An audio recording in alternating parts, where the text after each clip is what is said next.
Hello, my fellow chatterers and book lovers, and anyone else who's popped in because you're curious about what this is or you have got a bit lost. Welcome, everyone. I'm Chatty. Welcome to my channel, Chatty the Mad Chatter. I'm going to be chatting away madly today about readathons. I have had a month off readathons or any plans, and there's just so many in October that I want to be part of, that are so much fun, that I love the work that's been put into them. And so I'm just going to be picking little bits of them and kind of pulling it all together. So this is kind of like exploring all the readathons, doing the games that go along with them, and putting together a big pile of possibilities. And if you have books that you're interested in me reading, please tell me in the comments, because if you say, read that one, I'm more likely to read that one, because I'm like, you recommend it, I shall. Someone is interested, that makes me excited, I will read that book. So also it'll be helpful because I play a game because I get quite indecisive. I'm trying to home tune my mood a little bit more to help me pick, but we'll see. Anyway, the readathons that I'm going to be exploring are Victober, which is created by Katie from Books and Things, Gothtober, created by Hannah from Ladette M, Hallowtween, created by Storm from Stormi Reads, and no, other way around, created by Stormi from Storm Reads, and Blackoweenathon, created by Bree from Locked-a-Booktician. So, spooky-ish, gothic-ish vibes in general. We could have some overlap, we will see. And I'm excited. I like a seasonal read, I'm feeling vibey, and I've got a mixture of cozy ones around the scary ones as well. So we will see what we will get. Haven't got my tiny teacup today because, again, I've been writing a load of notes for this one because I have all my notes on my phone. I can't use my phone because it's there. I have a laptop next to me off screen, you can't hear. That's me drumming the laptop to give you some sound effects. If I press keys, things will happen, so we're not going to press keys right now. So I've got all my some notes on there, but some I needed to write down. So we'll see how we go. But yes, it's fine. We have big teacup. So cheers, everyone. Clink. It is one shot. There is no editing. I have the power of pause. We're rolling. It's going to be great. Tea is very hot. I've just poured it. I might burn myself. That's okay. That's okay. Tiny smidge of tongue out, but we'll be fine. Okay. Before I go into the readathons, I just really need to point out why it's so important to have readathons like Blackoweenathon. So I don't read a lot of crime fiction. Fantasy tends to be my bag, and then kind of like a bit more of contemporary. So crime is not one that I read a lot of, but I do enjoy it. So I am excited to get back into it. But specifically, Blackoweenathon celebrates Black authors in crime fiction. And there is a huge reason why this is so important, and it's become apparent over the last few days, just because of trying to gather books for this. So I just need to kind of put out there why this is so important that we push to read Black authors. And when I say Black authors, I don't also mean. So in this instance, it's Black authors, but equally we have readathons where we push Asian authors, Latinx authors, Indigenous authors, people from the LGBTQ plus community, authors with disabilities, books representing disability. You know, the less seen groups of people are so important to have their voices heard and for us to see across books. It is really important. I'm going to talk about that specifically because I'm going to be talking about Blackoweenathon, and my experience so far has been within the context of being Black. So I'm aware there are other marginalised people and groups. The same kind of feelings apply, but specifically for now I am just talking about Black authors and books with focusing on Black stories and Black voices.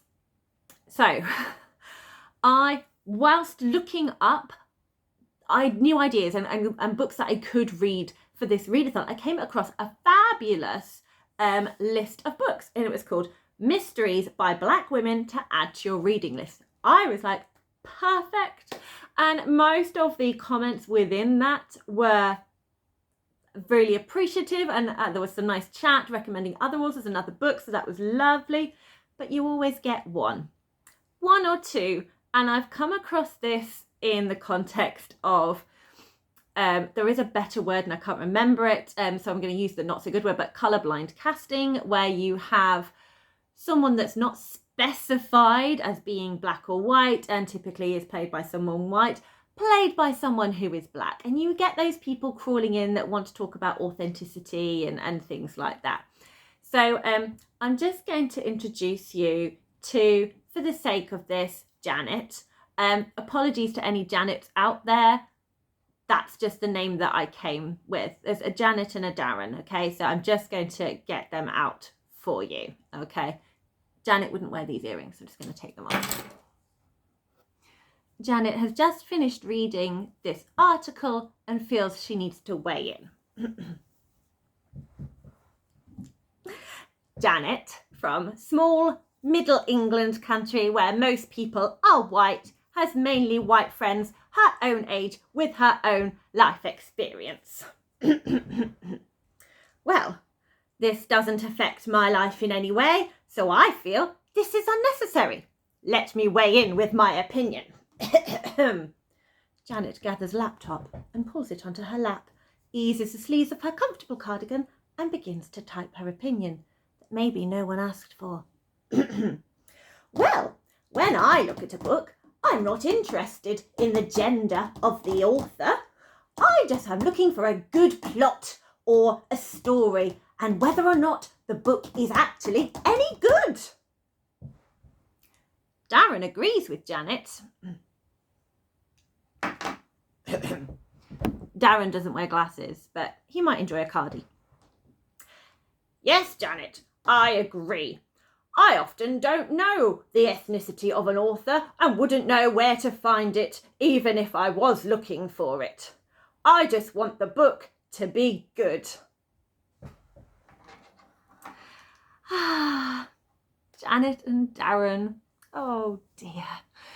Well, Janet and Darren, the reason that it is important to have very helpful lists like this about authors, and the reason we're having conversations about authors' race and culture, is because if, like me, you go to your local library with your list of authors and books you're looking for and can't find them, and then you start just pulling off, very helpfully, quite a lot of books are in hardback, so they have that nice cover photo with a bit of information about the author and where they come from. If you start pulling off hardback after hardback and flipping, you get white male author, white male author, white male author, white female author, white male author, white female author, white male author, white male author, white male author.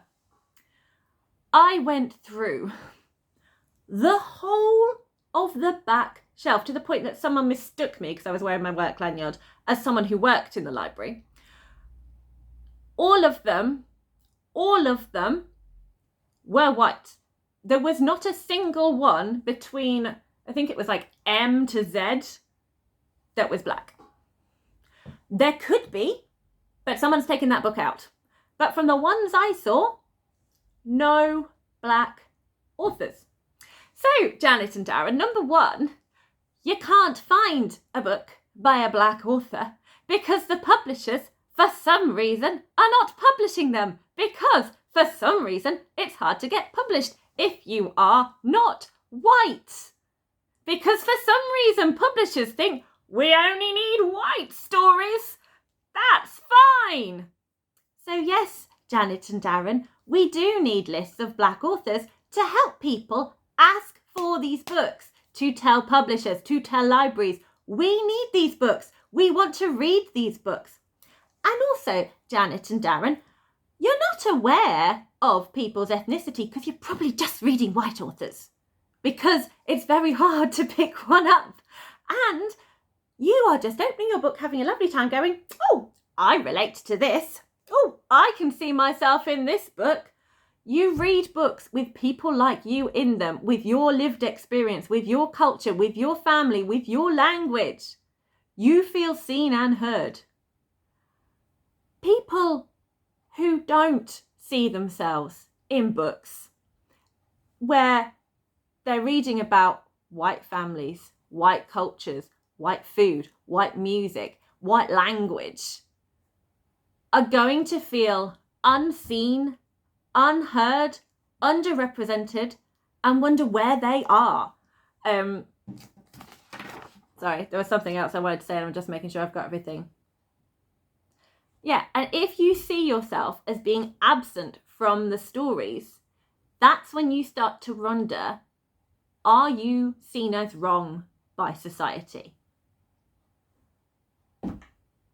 So that is why Blackoweenathon is really important. And I'm going to try and take the time out of my day to write a list of all the books that I want in my library and give it to the librarian at all of my local libraries and say, I would like to read these books. I've not done that before, but I've heard from lots of people that are regularly library users that if you do request books in, libraries will try and supply them. I don't know how many requests they need to have for that to happen, but I'm gonna do it. So there were several reasons, like I said, about why I felt so strongly about this, because I'm reading listening to an audiobook of an amazing memoir by called The Space Between Black and White, and it talks a lot about identity and about people's perception, and there was just so much in that book around all of this. Also, I have been watching Olivia's Catastrophes channel since she was one of the first ones I found when I started BookTube. And she recently did a video celebrating 10 years on BookTube. Amazing achievement. And we are so lucky to have you on here, Olivia. Olivia has influenced my reading so much. Like, my understanding of seeing not just Black people, but also LGBTQ+ and disabled people in books, and the importance of that representation. A lot of my understanding of that and my understanding of the importance of that has come through her, from listening to her, from hearing her talk. And I've also heard it from a lot of other Black booktubers as well. There was a time period in 2022 when the Black Lives Matter movement was very big because of all the horrendous stuff in the news about the George Floyd murder. And a lot of white guilt came out, and support for the Black community kind of improved. But then time passes on and this dwindles, and people kind of go back to their set norm and just forget. And she mentioned this in her video, and it just really made me feel a lot of things, because I just had this experience and read the book I was reading at the time, and I've heard a lot of other people talking about it. And she has got 7,000 followers, which is again brilliant. And a lot of other booktubers of that same thing will get more views because more people are watching, because people have not just done it to tick a box and then disappeared. Now, don't get me wrong, I know a lot of us, we have so many people that we're subscribed to, and we have different moods. So sometimes it's oh, I'm really into my epic fantasy, I'm going to look at a lot of epic fantasy videos because that's what I'm feeling. Or I'm not sure what I'm feeling today, I'm going to look at someone who has a range of things. So I definitely do binging, and then I go quiet, and then I come back to someone. So I'm not saying that. What I am saying is, please just be aware of why you're subscribing to someone, and maybe think, if I'm feeling a strong enough emotion and interest in a political thing, then to the point that I'm trying to subscribe to people so I can educate myself more. Keep educating yourself. Keep going, because it doesn't just end. You don't just finish that one book and then I've done it. Like, there's not just one story. There's not just one place and time. It's continuous. And just because you might not relate to everything, you're still learning about other people's experiences, and you grow as a person, and you improve a lot as a person from hearing what it's like for other people. And we can't just keep staying at this place of this is the norm and nothing else. We have to keep moving forward and pushing forward, because it is important. So please think about all of that. Think about your reasons behind doing things. Do a bit of self-reflection. And I know I have been in the little bubble of, you know, I presume everything's fine, and, you know, because as far as I'm aware, you know, there's equality between black and white, and that's all I need to know. I was wrong. I was very wrong, and I appreciate having my mind opened, my rose-tinted glasses taken off, the cotton wool I wrapped myself in being pulled down, so I can see that actually we're not an equal society. We are still not an equal society, and we need to keep continuing to make progress to all of that.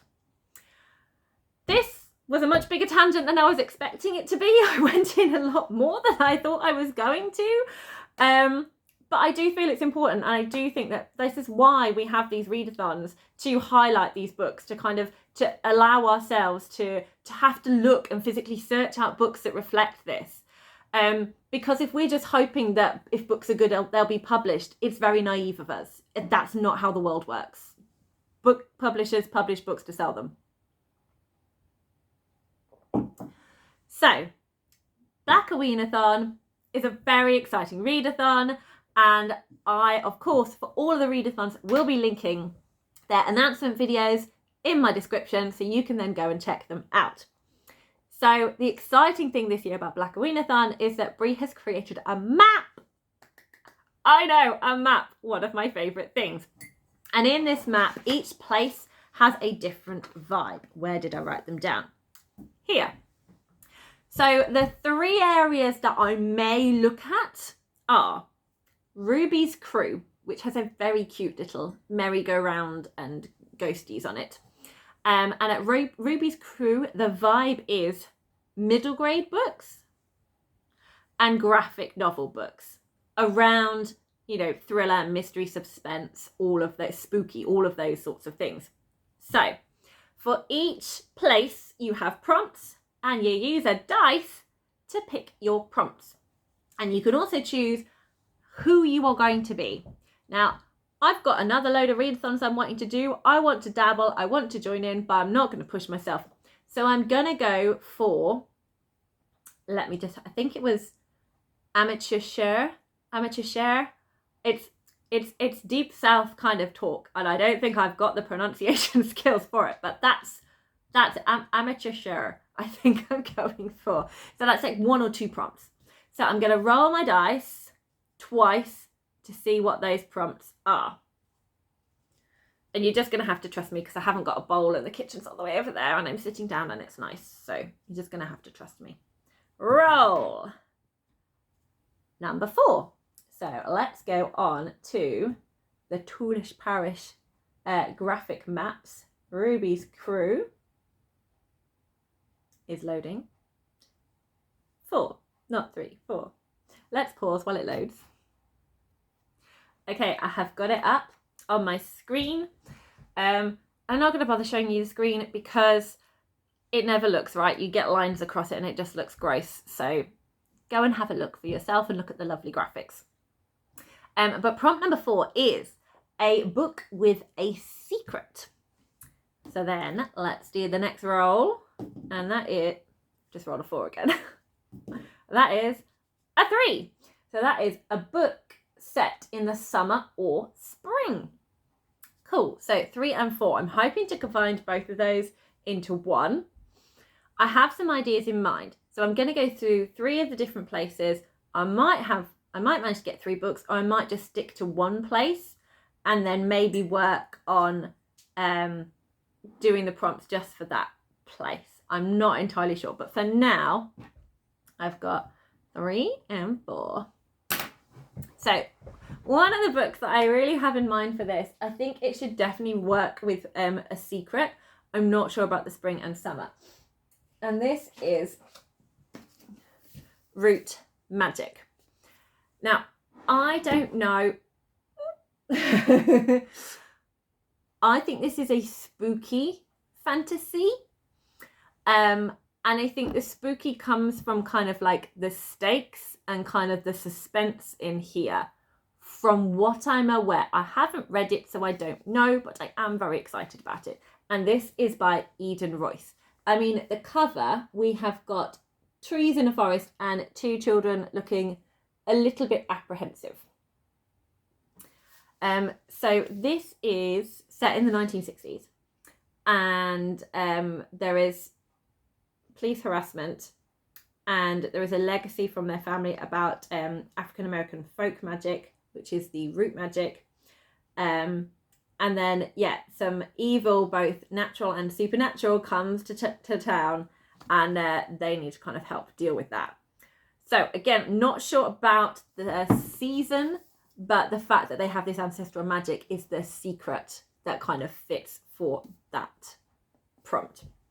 So this is an option that I'm very, very keen to read.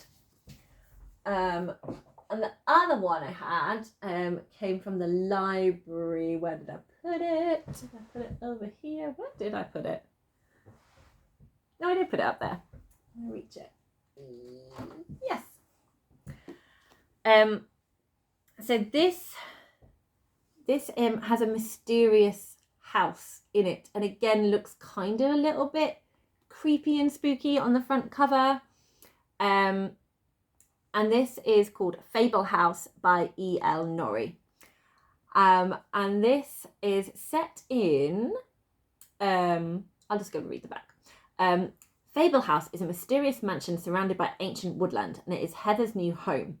Roaming the countryside with the other kids in care, she finds a stone tower that feels strangely magical, where they meet Palamedes, a knight from King Arthur's court. He warns them danger lurks in the world beneath their feet. Heather and her friends must join Pal's quest if they are to save Fable House and all the special children who call it home.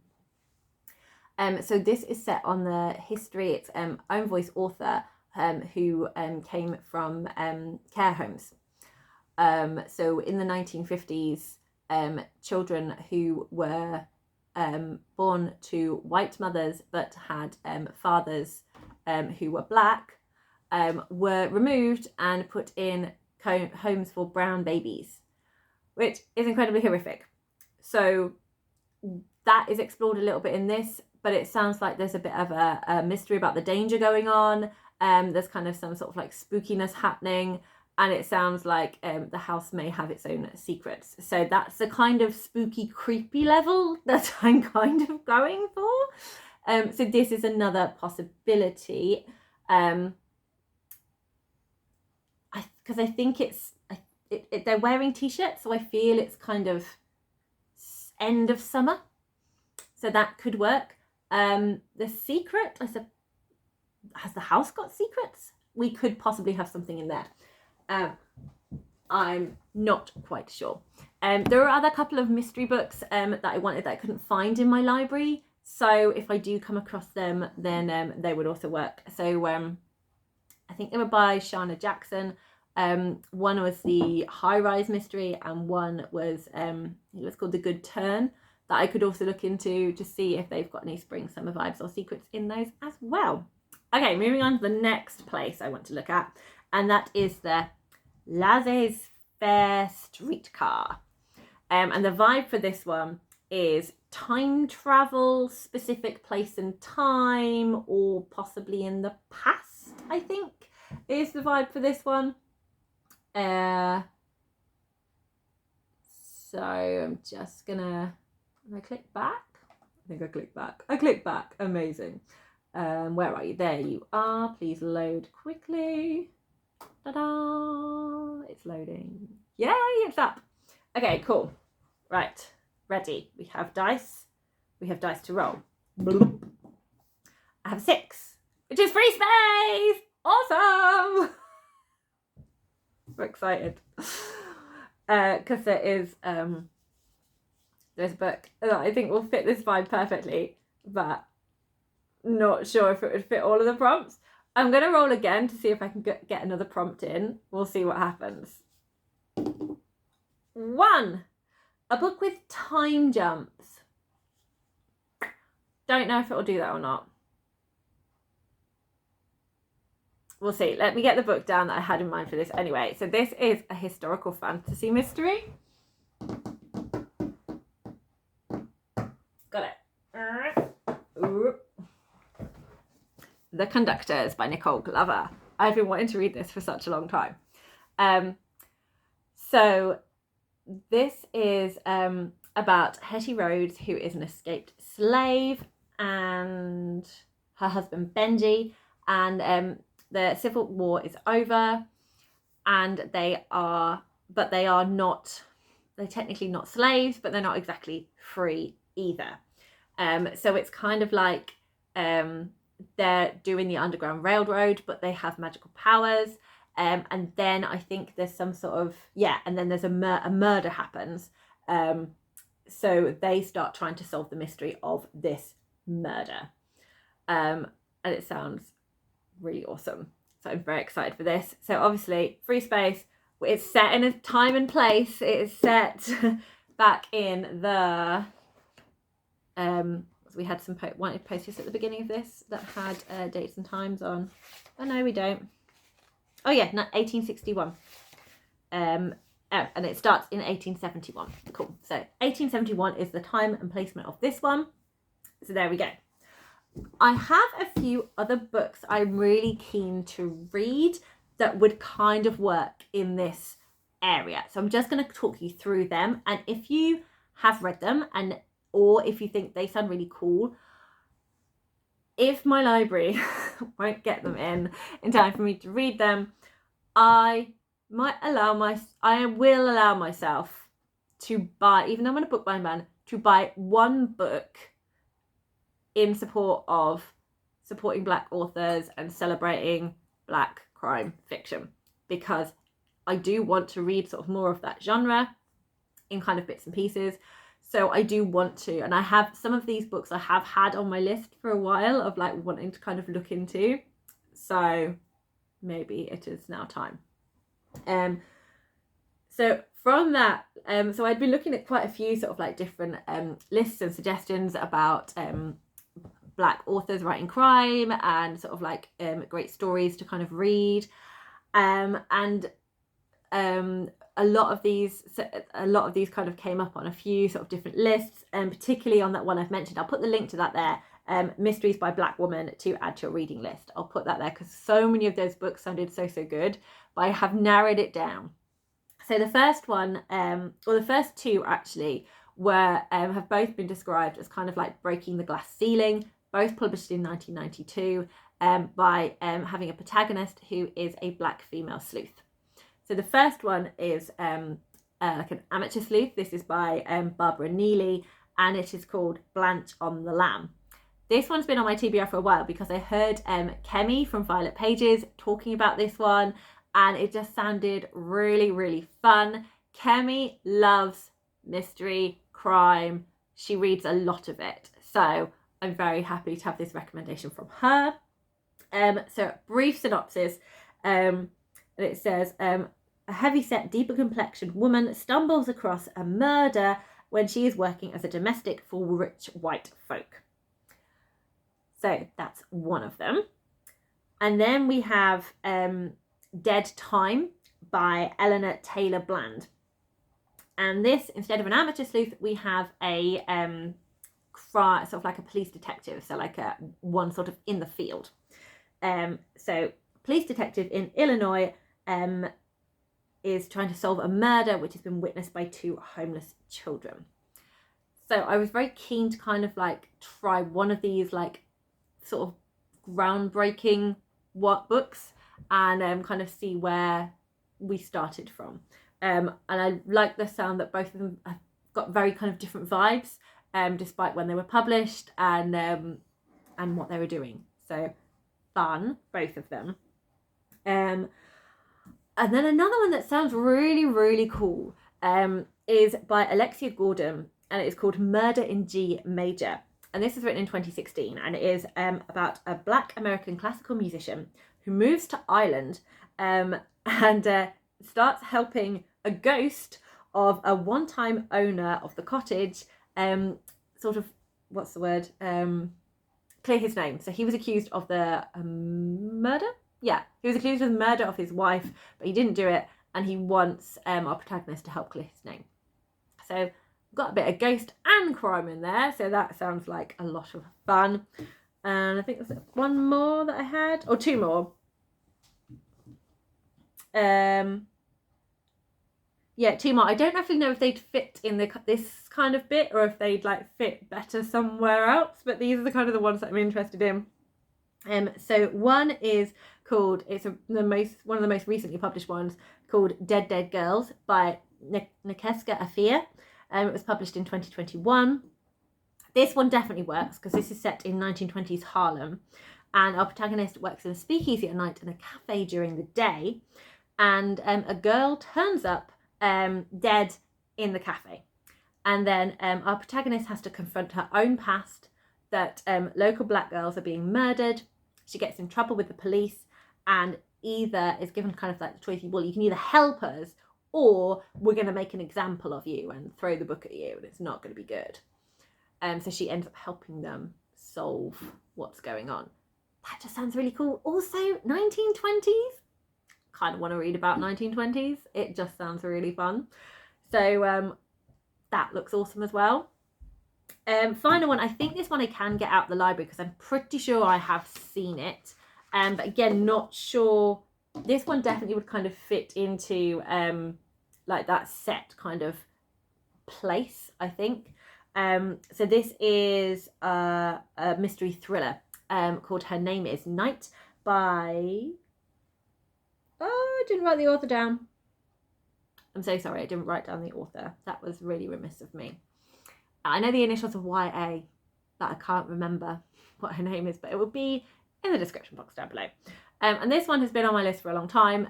I remember Nicole from Dusty Book Sniffers really, really loving this book. So it went on my list, and just reading the synopsis again has just made me go, really want to read this.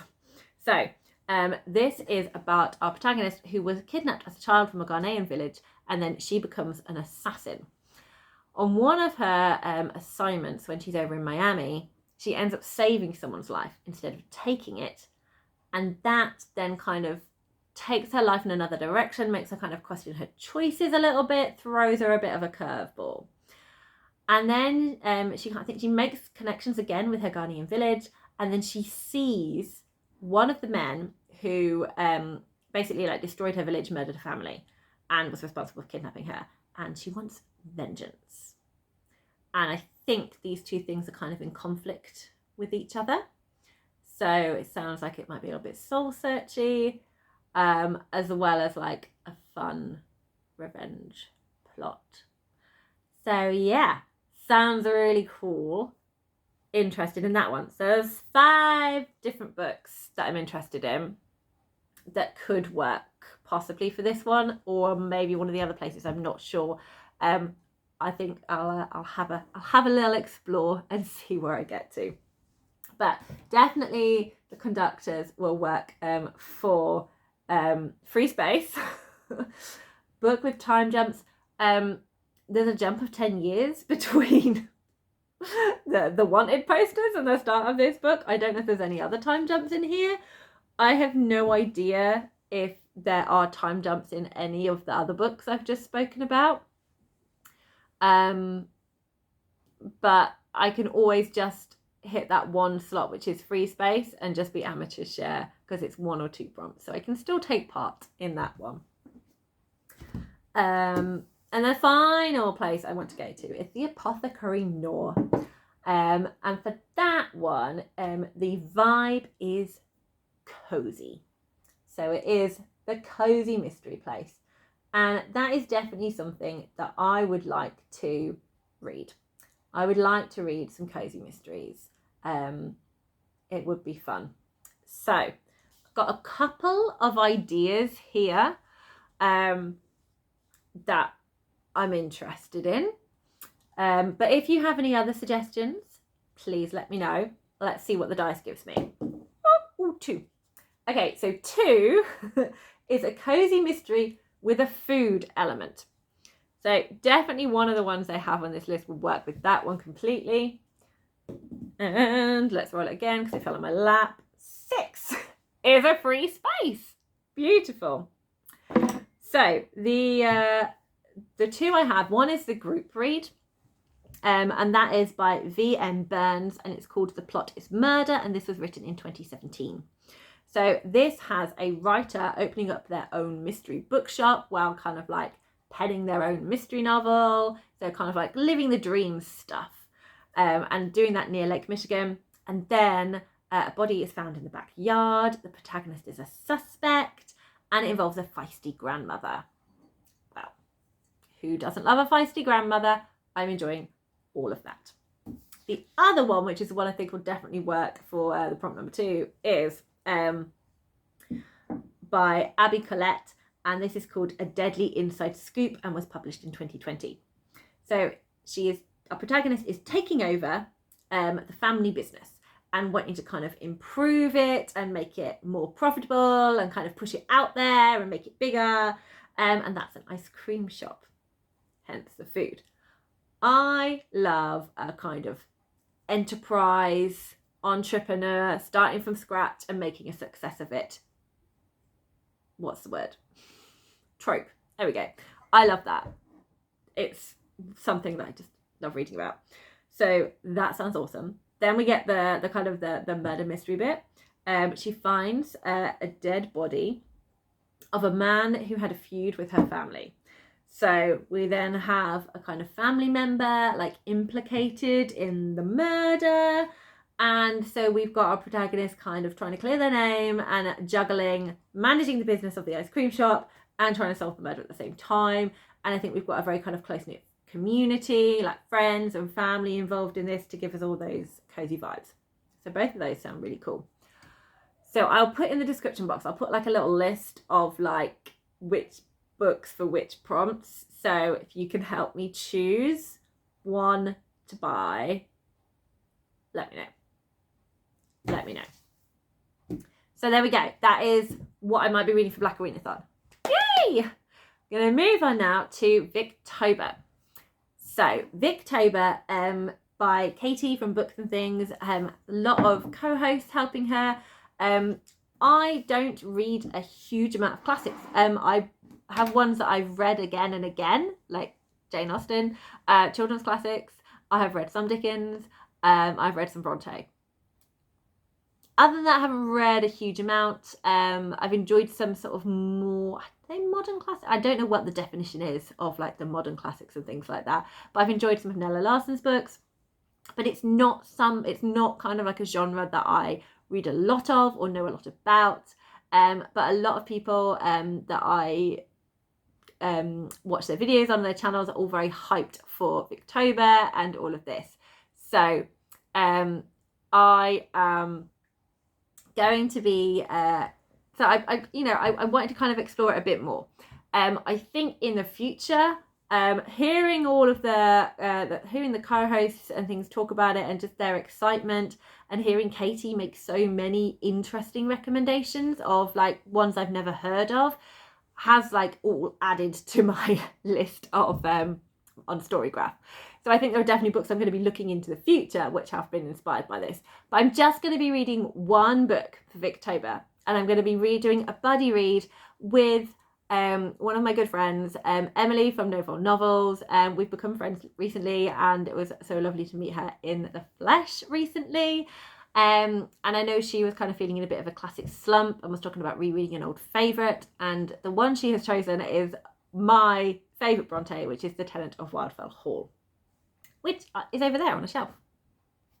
Because it's a favourite, I have a lovely copy of it. So I'm going to do a reread of this, which is very exciting. So it's going to feel very atmospherical, and I'm keen to read it again and spend time with these people in this book and feel all the feelings So the prompts for Victober are, Kate's prompt is, read a Victorian work that features a stranger or an outsider. This book definitely does that.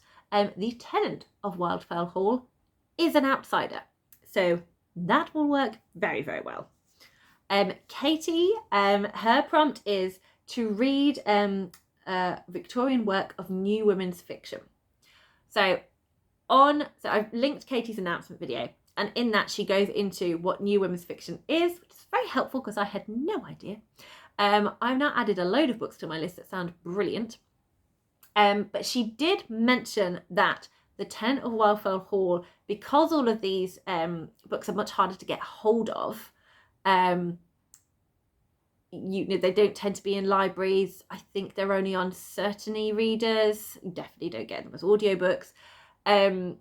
Then she said you can have more of a known one, like the Tenant of Wildfell Hall is just kind of out of that era, but kind of like was one of the first ones that could count towards that.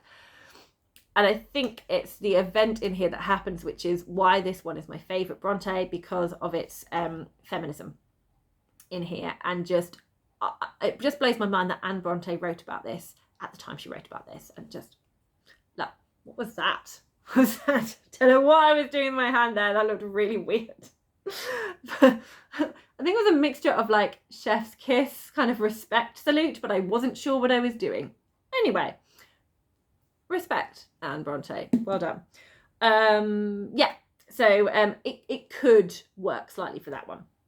Marissa's prompt is to read a Victorian work of fiction by an author that is new to you. I can't do that with this one. Petra's was to read a work of Victorian fiction that is in first person. Yes, we have two different viewpoints in this, and both of them are written in first person. And Roz's prompt is to read a Victorian work of fiction in which class features strongly, which I think is a lovely prompt. Doesn't it completely work for this one? Class is present, but I wouldn't say it features strongly in this book. But this is my Victober pick, and so I will feel like I'm joining in with this one, and I'm really looking forward to chatting about this with Emily in our buddy read. Okay, now we are going to move on to Hallowtween. As I've already said, from Stormi, and she's got some co-hosts. She has got a graphic bingo board up. So I'm going to go through some possibilities that I have like lined up for this, and talk about whether or not I think they're going to hit some of these prompts. What a surprise, I have a whole load of things that I'm interested in for a middle grade readathon. Stormi also said you can use picture books within this one as well, so I might also do that. I feel I should be able to hit all apart from the first prompt. So the first prompt is retro spooky, and that is to read a book older than 2003. And I know that is for everyone who loved a Goosebump book back in the day. I did read them back in the day, but I kind of read them because they were quick, easy and available, and I was trying horror. Wasn't really my vibe, wasn't really my favourite. So I think the only one I liked was, I think it was number 10, and why I can remember the number 10 or number 8, and it was called The Ghost Next Door, and I liked that one just because of the twist. That was it. So I'm going to talk about the ones I've already spoken about for Blackoweenathon. So Root Magic would fit for creepy cover. I enjoy the creepy kind of wood atmosphere, and we've got kind of this sort of like glowing early morning mist. So I think being by yourself in a wood in the morning is a little bit creepy. So that would definitely work. Green on the cover. We have green, we have the title and also the glow of the green wood. So that would definitely work. Turn the lights on. The magic is a bit of a source of light, but I'm not going to count it for this one. I think it's too vague. I have other ones that can work much better for that. And I've already mentioned I don't know the season. So if this is set in autumn, then it would work for Trick or Treat, which is a book featuring a fall setting. Again, for Fable House, This could feature a fall setting because we have got orange leaves on the trees here. We have got orange on the cover. We've got orange leaves, although I would say it's more blue. I don't think I can get away with saying like it's an orange cover. It's got a bit of it on, but I wouldn't class it enough for that. There isn't anything monstrous on the cover. It's not really it's giving me mysterious, but not necessarily creepy. But it has it has light on the cover. Has a source of light. So we've got this glowing orb here. So that is a source of light. That was the turn the lights on. Turn the lights on. And also we've got a shadow here, which makes me think that house, though you can't see it that well, there is a light coming from the window of that house. So that would work for that. Okay, other ones that that are part of my pile of possibilities for this. So I have an Eerie on Sea mystery by Thomas Taylor, which is Malamander. Now, I was hoping this would feature a monster on the cover because the whole purpose of this book is about this kind of legendary monster waiting, but it's not on the cover, so it wouldn't work for that, which is a shame. It has got Face My Fear. So Face Your Fear is a cover that has something you're afraid of on the cover. So my fear is falling from a great height. I'm all right with heights if there is a very clear barrier. If it's a glass or perspex barrier that looks like I could fall, I feel what? I don't like it. I don't like roller coasters where you feel like your stomach is flipping out to your insides. I just don't like falling. I don't want to fall. It's horrible. So they are very precariously balanced on the rooftop of this house and could fall at any moment. So that would definitely work. Light source, we have light coming out from this window. None of the colours really work, and I don't know if it's set in fall. They're wearing coats. It could be a sort of a fall setting by the sea. I'm not entirely sure. Okay, next we have one called Evie's Ghost, which is by, does it say Helen? Yeah, by Helen Peters. So I can never tell if this is a quote from Helen Peters or if it's the author's name. But this sounds really cool. So it's about a girl that has to go and stay at her grandma's, and it's like a sort of like a creepy kind of big house in the countryside. And then one day she opens the door and she's in 1814. So we've got the kind of time jump element to this. It's called Evie's Ghost, so I'm feeling there could be like a bit of a spooky, ghosty kind of vibe to this. So it just feels like this type of read. It has purple on the cover. We have purple trees. They are a lot more prominent than the orange ones, so I do feel that purple would work for this. And also the writing for the book is in this purple foiling, so that would definitely work. I don't think the cover is that creepy. It's nighttime. I'd say eerie, but not creepy. So I think eerie is kind of like spooky beautiful, and creepy is spooky freaky out. So I'd say this is eerie, but not creepy. In case you need the definition of my head. There's no monster on here. It's not going to be retro. I'll check when it was published, but pretty certain. Yeah, 2017. Didn't think so. So not a huge amount on here. It might be in the fall, but I don't think so, given that we've got blossoms on the trees. So purple cover is all we're getting from that one. The Secrets of Haven Point. It's not really a spooky vibe. It kind of could have a bit of a suspense, sinister feel to it at some point. I don't know, just kind of high stakes. This is one that I've been seeing and like I really wanted to read. I kind of picked up for just because I felt like I just kept seeing it. I was like, it's there, it's in the library. I'm bringing it home. I'm getting it. I want to read it. So I was thinking of reading it in September. I haven't done yet. Maybe I will. I don't know. But this is called The Secret of Haven Point, and it's by Lisette Orton. It is a middle grade fantasy. This lighthouse is kind of like a home for children that have kind of been abandoned for being different. So it's kind of like a wayward home for children with disabilities, and they are friends with mermaids, and they live their life by wrecking ships. Bit dodgy. And basically pillaging the loot. And then I think there's some sort of like danger of being discovered, or there's some kind of high stakes here. And it just sounds really fun. And apparently the disabled representation in here is really good. So fingers crossed it's a goodie. In terms of prompts, no monsters. I find it cozy rather than creepy. There's no purple, green, or orange. Nope. There is a source of light on the cover because there's a lighthouse. Tick. Face your fear. I'm not really that scared of this one. It's high up, but they've got a nice little rail. Although it seems to only go up to their knees. So maybe I'd be scared.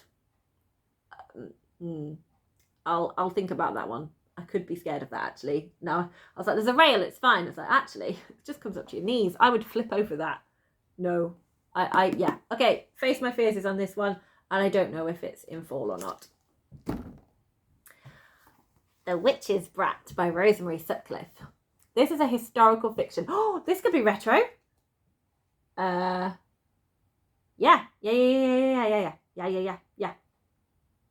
19, hold on. 1970 retro prompt. Historical fiction.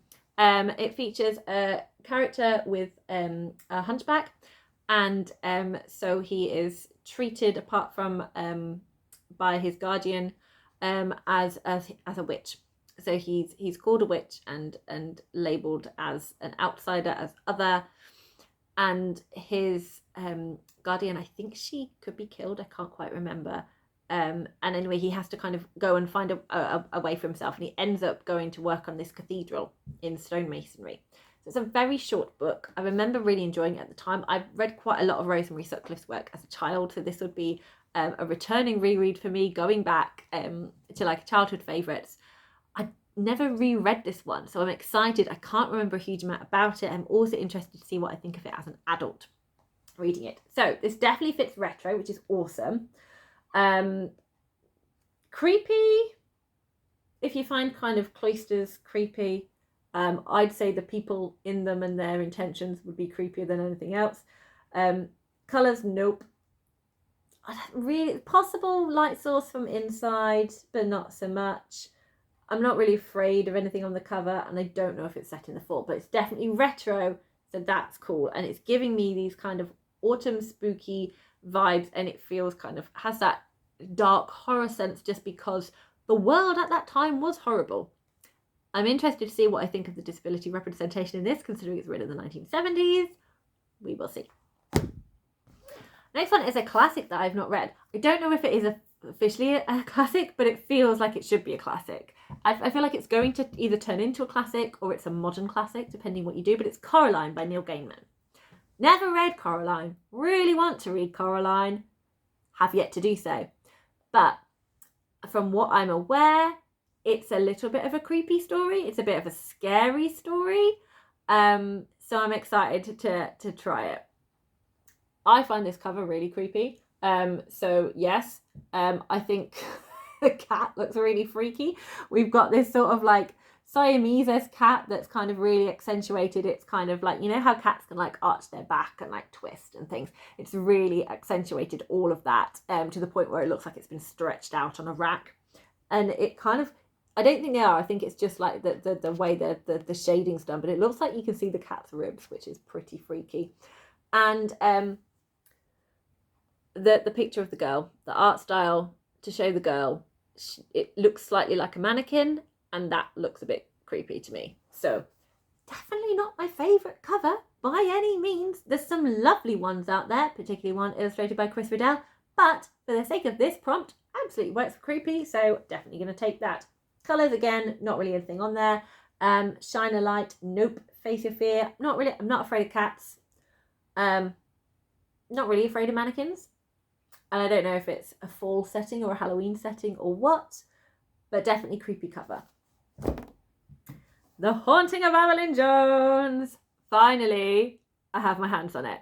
And perfect season to read it. Heard amazing things about this from Jack and from Kemi. So this should be very cool. This is by Phil Hicks. I think there are 2, maybe 3 books in this series.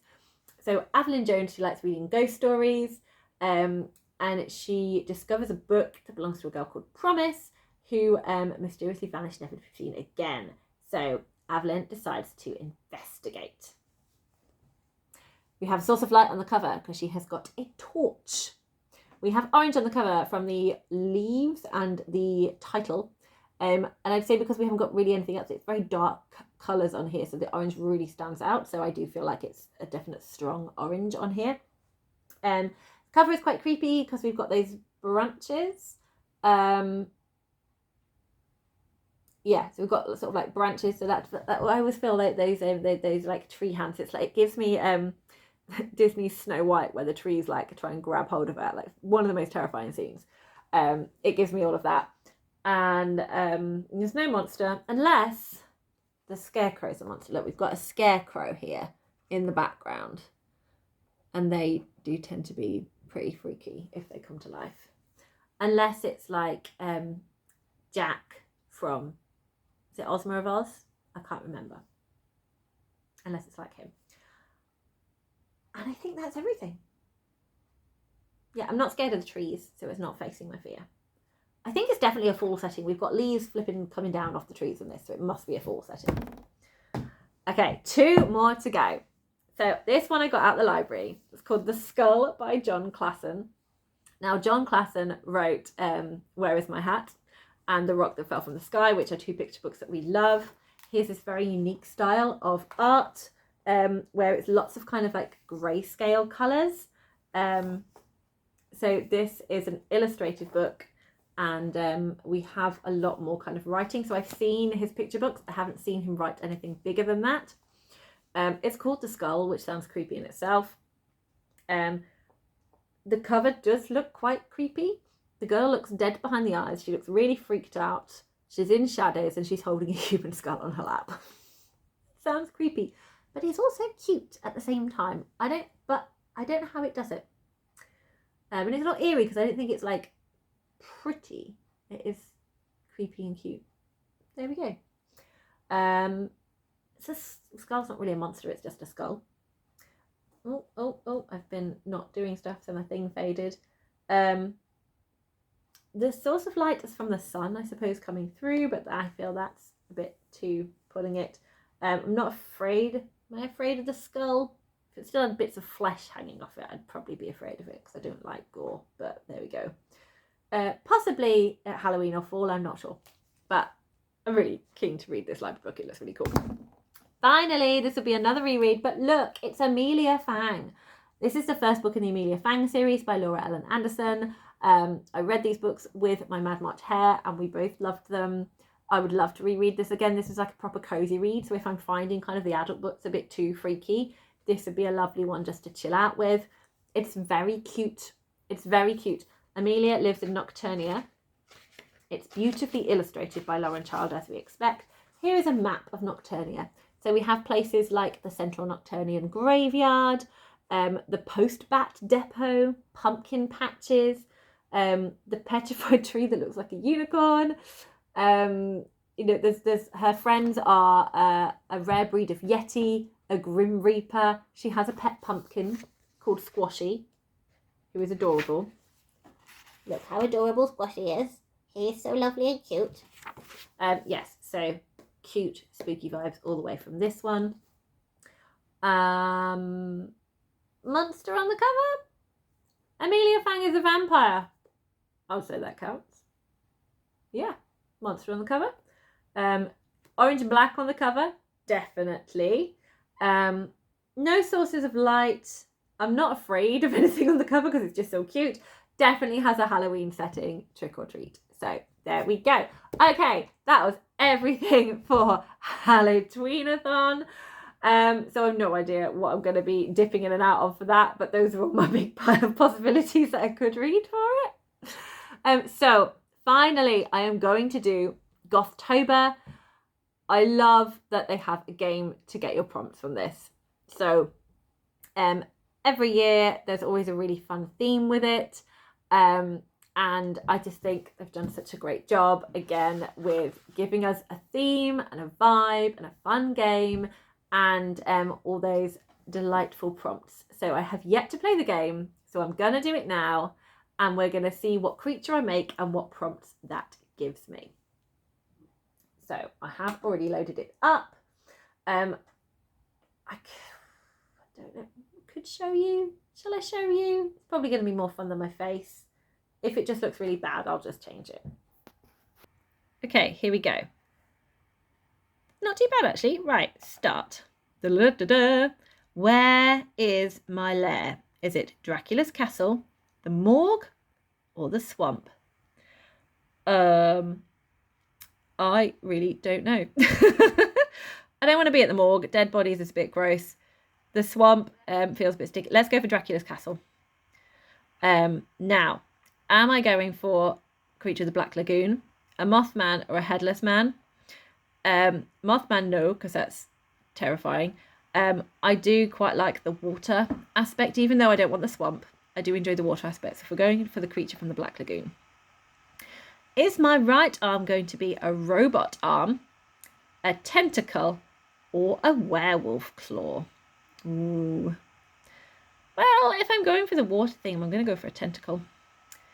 And in my left arm, I'm going to go for webbed fingers, a hook hand, or a ghostly arm. I like a pirate feel. I'm going for a hook hand. Well, my leg's going to be a snake body. Body in it's absolutely not. Or bird feet. Body in it absolutely freaks me out. I'm going for a snake body because that sounds like fun. Now, do I want horns, a twig headdress, or an angel eye mask? What? Look at the angel eye mask. That looks disgusting. I'm going to go for a twig headdress because I like twigs and trees. Now, the back item, Kagune, which I'm still none the wiser of, despite Olivia trying to explain it to me. I think it's like a specialist thing, so excellent. Bat wings or a demon whiptail. I'm going for bat wings because I want to fly. Here we go. Here is my prompts. So we have, as always in the Gothtober, you have BIPOC rep, so a book by an author of global majority, disability representation, LGBTQ plus representation. So I have a book with a sentient house. That's the Dracula one. Water theme or cover. That was my tentacle. Feed scroll. Now I've forgotten what that was. Oh no, the water theme was Creature of the Black Lagoon. Feed scroll with the tentacle. Urban legend was the hook arm. Unreliable narrator. Oh, that was a leg, wasn't it? Snake, yeah. Forest creature, that's the twigs. Is that the twigs? I've totally lost track of it. And then fairy tale retelling. Okay, cool. I can't remember which bit belongs to which, but those are my prompts. So let me note them down and then I will see what I have. Okay, I've written them all down, worked out where they all came from now. So first of all, sentient house. Might not be able to do that one unless I come up with inspiration at the last minute. I don't know if the house in Fable House is sentient or not. So we'll see about that one. Water theme or cover.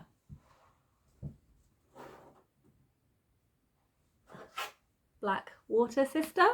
I am so desperate to read this for Gothtober. I have been putting off reading this book because it is the last Zencho book I need to read, and then I've read everything. Also, this is what I hear so many people talking about and saying how much they loved it, especially Olivia, especially Olivia from Olivia's Catastrophe. So I've kind of just been anticipating it. So I'm very excited for it. And I think the time has finally come. I did sort of think, right, I'm going to read it for a Gothtober because I know Olivia's always said that it is has a gothic feel to it. So there we go. And it's Black Water Sister. Water. Perfect. There we go. Definitely doing that one. Feed scroll. My laptop was just making these horrible fan noises. So I've just moved it. so it's completely gone now. So I can't look at a feed scroll for anything. So that is something I'll come back to. That was the tentacle. Urban legend, which was the hook. So I don't know if I've got anything that would count for an urban legend. I think I'm going to have to re-look up what urban legend is. The only thing I can think of at the top of my hand is people having a road trip and then picking up a hitchhiker, and the hitchhiker has a hook for a hand and kills them. Like, that's the only thing I can think of for urban legend. So I don't know if it's just like modern legend in the city. I don't know. I don't know what that is. Don't know how to make that work. So I'll come back to that one after I've looked into it a little bit more. Unreliable narrator. I never know whether or not a book has an unreliable narrator until after I've read it. So this is definitely going to be one that I'm going to need people to say yes or no for.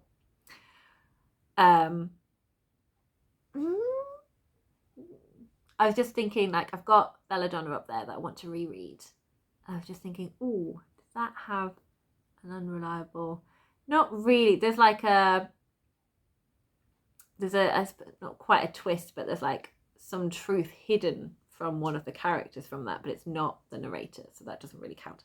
So again, to come back to that one.